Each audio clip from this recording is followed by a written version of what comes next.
Olá pessoal, tudo bem com vocês? Me chamo Yuri Valles e no vídeo de hoje vamos falar sobre a multa de mora nos contratos entre particulares que não envolvam concessionária de serviço público. Muitas vezes essas dúvidas se dão por conta do tipo de multa que vem no contrato e o valor a ser cobrado mediante a aplicação das normas existentes. O primeiro passo é diferenciar a multa compensatória da moratória, pois podem estar previstos nos contratos de forma explícita ou implícita e que correspondem a uma punição, por isso chamar de cláusula penal. A multa compensatória é bastante comum nos contratos de aluguéis, mas pode estar presente em outros tipos. Ela consiste em uma punição pelo descumprimento do contrato ou de cláusulas específicas que não seja ligado ao fato de deixar de pagar ou efetuar o pagamento em atraso da contraprestação estipulada. Exemplo, se você possui um contrato de aluguel com uma pessoa e você resolve rescindir aquele contrato de forma antecipada antes de concluir aquele período, vamos supor, de 12 meses, que é o comum de praxe do mercado, o que acontece? Você acaba tendo que pagar uma multa para essa rescisão antecipada. Então aqui seria o melhor exemplo para essa multa compensatória. Já a multa de mora é encontrada em praticamente todos os tipos de contratos pactuados, vem por meio de um valor expresso, geralmente em porcentagem, imposta à parte contratante que deixar de realizar contraprestação em dinheiro ou que a realiza após o prazo determinado. Exemplo, vamos pegar esse mesmo exemplo do contrato de aluguel para vocês observarem a diferença. Se você tem um contrato de aluguel e é estipular que você tem que pagar o aluguel, vamos supor, até o dia 30 de cada mês, se você pagar posteriormente ao dia 30, o que vai acontecer? Você vai ter uma multa de mora, que é a multa pelo atraso do pagamento. Aí não importa se você atrasou 30 dias ou 60 dias, porque ela geralmente é em valores fixos. Vamos falar mais adiante. Mas o que acontece? Ela incide em razão do seu atraso no pagamento. E é sobre essa multa que vamos falar aqui nesse vídeo. E o que acontece? Qual que é a dúvida dela? Porque sobre essa multa, pode-se falar que existe dois subtipos dela, que é a multa de mora direta e a multa de mora indireta. A multa de mora de forma direta é aquela que vem expressamente no contrato com valor definido em porcentagem ou em valor nominal de fácil identificação, que incide sobre o valor da prestação pago fora do prazo acordado. Então, geralmente, quando vocês pegam um contrato, já está escrito lá na cláusula penal, vem lá, multa de mora por atraso no pagamento, 2%, vamos supor. Essa é a multa de forma direta. Já a multa de mora de forma indireta também é um valor que incide sobre o valor da prestação, pago fora do prazo, porém ela vem de forma camuflada no contrato através dos descontos por pagamento antes ou no prazo pactuado. Ela é bastante corriqueira nos contratos de locação e vem através do abono de pontualidade ou desconto por pontualidade. De tal modo que, no caso do aluguel, vamos colocar aqui um exemplo. Se o valor acordado é de R$1.000, que deve ser pago todo dia 10, e para os pagamentos realizados antes dessa data, ou nessa mesma data do dia 10, a pessoa terá um desconto de 5%. Nota-se que, na verdade, o valor do aluguel é de R$950 e que os R$50 atribuídos a mais é uma punição ao locatário por não ter respeitado o prazo. Logo, a multa de mora já está sendo cobrada de forma indireta através de um valor pecuniário.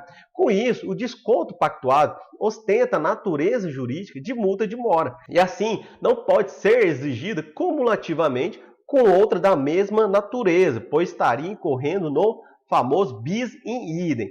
Deste modo, a nossa jurisprudência já pacificou esse entendimento e, por isso, quando previstas essas modalidades no contrato, ela exclui a multa de mora ou, em alguns casos específicos, aplica a condição mais benéfica, respaldado no artigo 413 do Código Civil.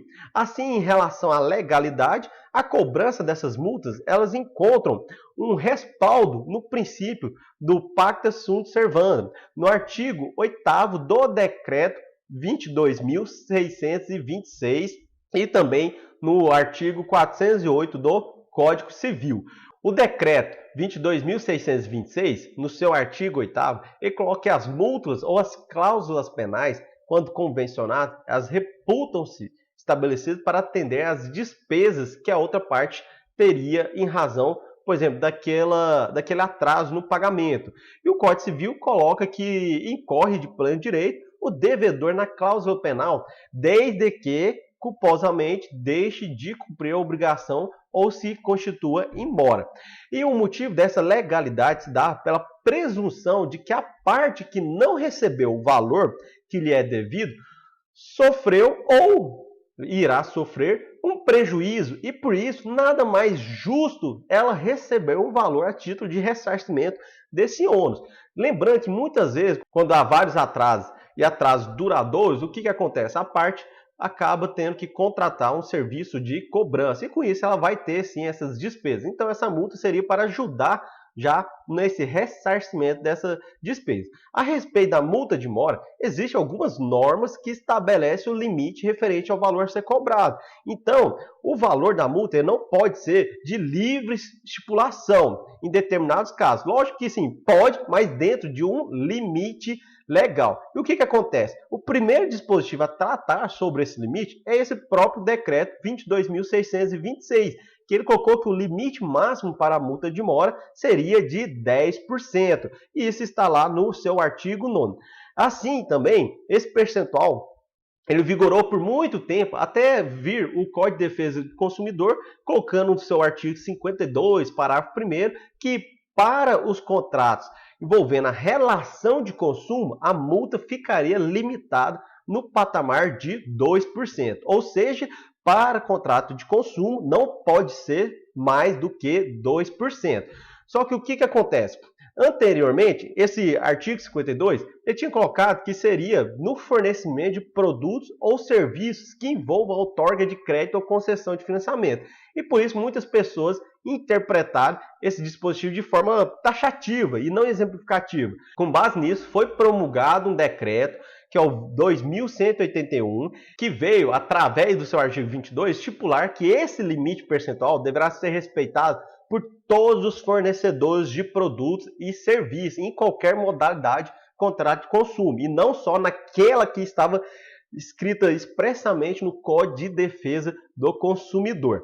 Não bastando isso, pessoal, a própria Secretaria de Direito Econômico do Ministério da Justiça, através de sua portaria número 3 de 1999, reafirmou esse limite de 2% de forma mais específica para as prestações de serviços educacionais e similares, ou seja, escolas, faculdades, graduação e instituições similares aos serviços educacionais precisam respeitar mais ainda esse limite de 2%.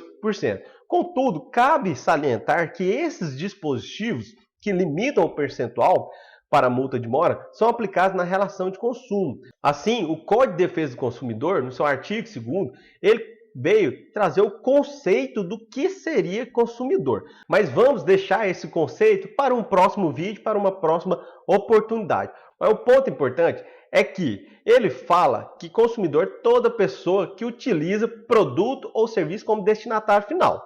Então, nesse sentido, existem decisões judiciais que reconhecem a imposição dessa multa no patamar de 10%, por se tratar de uma relação na qual o adquirente do produto ou serviço não é o destinatário final. Então, fique atento a essa observação, porque eu já vi várias pessoas na prática cobrando de forma errada, até mesmo no contrário. Porque, pessoal, depois vamos abordar um vídeo exclusivo para falar da relação de consumo e do consumidor, o conceito, e o conceito do fornecedor. Mas eu já vi pessoas jurídicas, por estar prestando serviço para outra pessoa jurídica, querendo cobrar uma multa de 10%, sendo que essa pessoa jurídica tomadora do serviço, ela é classificada também como consumidor e com isso ela tem essa prerrogativa do limite máximo de 2%. Então, cuidado se vocês estiverem fazendo isso nos seus contratos. Observem todas essas características. Depois vamos falar isso num vídeo de forma mais específica. Mas, enfim, então, para esses casos em que não envolvam contrato de consumo, a Justiça já reconhece o patamar de 10%.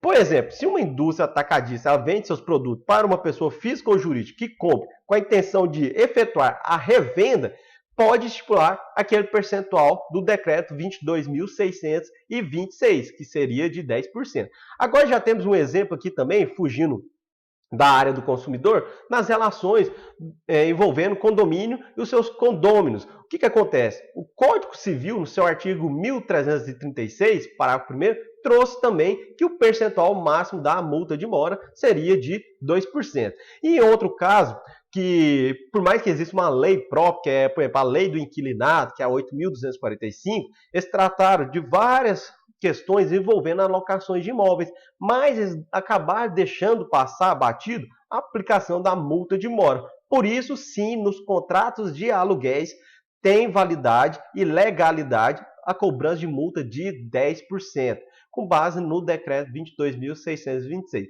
Portanto, observa que existem vários dispositivos normativos que limitam o percentual da multa de mora nos mais diversos contratos existentes, entre os particulares que não envolvam concessionário de serviço público. Por isso, é necessário atentar aos tipos de contratos pactuados entre aqueles para que não haja qualquer ilegalidade na hora de aplicar e cobrar a multa de mora. Esse foi o nosso vídeo de hoje. Se você gostou, deixa seu like, faça aqui os seus comentários se vocês sabiam dessas características ou não da multa de mora. Se inscreva no nosso canal se não for inscrito e nos vemos no próximo vídeo.